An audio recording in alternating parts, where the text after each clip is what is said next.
अस्सलामु अलैकुम वरहमतुल्लाहि वबरकातुहू। रब्बि इश्रह ली सदरी व यस्सिर ली अमरी वहलुल उक़दतम मिन लिसानी यफ़क़हू क़ौली। सूरत आले इमरान की आयत नंबर 92 और 93 का तर्जमा और तफसीर इन दोनों आयतों की। औज़ु बिल्लाहि मिनश शैतानिर रजीम, बिस्मिल्लाहिर रहमानिर रहीम। तर्जमा: तुम नेकी के मकाम तक उस वक्त तक हरगिज़ नहीं पहुँचोगे जब तक उन चीज़ों में से अल्लाह के लिए ख़र्च न करो जो तुम्हें महबूब हैं, और जो कुछ भी तुम खर्च करो अल्लाह उसे खूब जानता है। तौरात के नाजिल होने से पहले खाने की तमाम चीज़ें जो मुसलमानों के लिए हलाल हैं बनी इसराइल के लिए भी हलाल थीं, सिवाय उस चीज़ के जो इसराइल यानी याकूब अलैहिस्सलाम ने अपने ऊपर हराम कर ली थी। ए पैगंबर, यहूदियों से कह दो कि अगर तुम सच्चे हो तो तौरात लेकर आओ और उसकी तिलावत करो।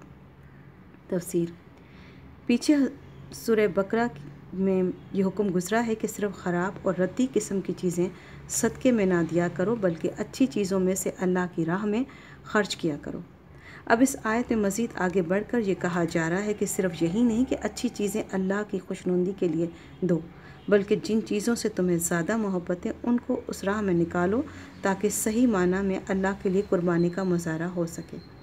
जब ये आयत नाजिल हुई तो सहाबा कराम रज़ी अल्लाह अन्हा ने अपनी सबसे ज़्यादा पसंदीदा चीज़ें सदका करनी शुरू कर दी, जिसके बहुत से वाक़यात हदीस और तफसीर की किताबों में मज़कूर हैं। बाज़ यहूदियों ने मुसलमानों पर यह एतराज़ किया था कि आप ये दावा करते हैं कि आप हज़रत इब्राहीम अलैहिस्सलाम के पैरोकार हैं, हालांकि आप ऊँट का गोश्त खाते हैं जो तौरात की रूह से हराम है। इन आयत में इस एतराज़ का जवाब ये दिया गया है कि ऊँट का गोश्त हज़रत इब्राहीम अलैहिस्सलाम के दीन में हराम नहीं था, बल्कि तौरात नाजिल होने से पहले बनी इसराइल के लिए भी वो सब चीज़ें हलाल थीं जो आज मुसलमानों के लिए हलाल हैं। अलबत्ता हुआ ये था कि हज़रत याकूब अलैहिस्सलाम ने ऊँट का गोश्त अपने ऊपर हराम कर लिया था, जिसकी वजह हज़रत इब्न अब्बास रज़ी अल्लाह अन्हा ने ये बताई है कि उनको अर्कुनिस्सा की बीमारी थी और उन्होंने ये नज़र मानी थी कि अगर मुझे इस बीमारी से शिफा हो गई तो मैं अपने खाने की सबसे पसंदीदा चीज़ छोड़ दूँगा। उन्हें ऊँट का गोश्त सबसे ज़्यादा पसंद था, इसलिए शिफा हासिल होने पर उन्होंने उसे छोड़ दिया। अब कुरान करीम ने यहाँ सरी अल्फाज में ये बात नहीं बताई कि आया उसके बाद ये गोश्त बनी इसराइल पर भी हराम कर दिया गया था या नहीं, लेकिन सूरह निसा में अल्लाह ताला ने फरमाया है कि बनी इसराइल की नाफरमानी की वजह से उन पर बहुत सी अच्छी चीज़ें भी हराम कर दी गई थीं। और इसी सूरत की आयत नंबर 50 में गुज़र चुका है कि हज़रत ईसा अलैहिस्सलाम ने बनी इसराइल से कहा था कि और जो किताब मुझसे पहले आ चुकी है यानी तौरात, कि मैं उसकी तस्दीक करने वाला हूँ और इसलिए भेजा गया हूँ ताकि कुछ चीज़ें जो तुम पर हराम की गई थी अब तुम्हारे लिए हलाल कर दूँ। नेज़ यहाँ तौरात नाजिल होने से पहले के अल्फाज भी ये बता रहे हैं कि ऊँट का गोश्त शायद तौरात नाजिल होने के बाद उन पर हराम कर दिया गया था।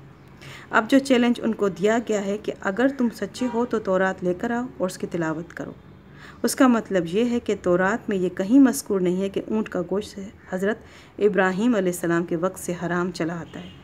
उसके बरक्स ये हुक्म सिर्फ़ बनी इसराइल को दिया गया था। चुनांचे अब भी बाइबल की किताब अहबार में, जो यहूदियों और ईसाइयों की नज़र में तौरात का एक हिस्सा है, ऊँट की हुर्मत बनी इसराइल ही के बयान हुई है। तुम बनी इसराइल से कहो कि तुम इन जानवरों को ना खाना यानी ऊँट को, सो वो तुम्हारे लिए नापाक है। खुलासा यह है कि ऊँट का गोश्त इस्लाहन हलाल है, मगर हज़रत याकूब अलैहिस्सलाम के लिए उनकी नज़र की वजह से और बनी इसराइल के लिए उनकी नाफरमानी की बिना पर हराम किया गया था। अब उम्मत मुहम्मदिया अला साहिबिस सलाम में हज़रत इब्राहीम अलैहिस्सलाम के ज़माने का असल हुक्म लौट आया है। सुभान रब्बिका रब्बिल इज़्ज़ति अम्मा यसिफ़ून व सलामुन अलल मुरसलीन वल्हम्दुलिल्लाहि रब्बिल आलमीन।